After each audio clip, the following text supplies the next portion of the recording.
ഞാൻ അപ്പോഴേ പറഞ്ഞത് ഊരും പേരും എന്നറിയാതെ പെണ്ണിനെ അന്വേഷിക്കാൻ ഇറങ്ങരുതെന്ന്. നമുക്ക് ആരെങ്കിലോട് ചോദിച്ചാലോ? എന്ത് വാങ്ങാത്ത ചോദിക്കാൻ? നമുക്ക് ആ പേര് പോലും അറിയാൻ പാടില്ല. എന്റെ വാരിക്കുന്നതും കേൾക്കരുത്. എടാ എന്റെ മനസ്സ് പറയും എനിക്ക് നമ്മളെ കാണാൻ നീ പറ്റും. ആരാ കണിയാനോ? അല്ല എന്നാലും ഈ ഏരിയ അത്ര ശരിയല്ല കേട്ടോ.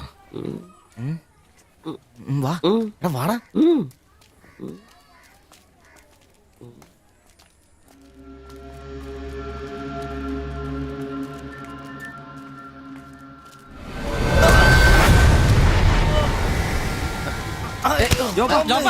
എന്തേലും പറ്റിയോ?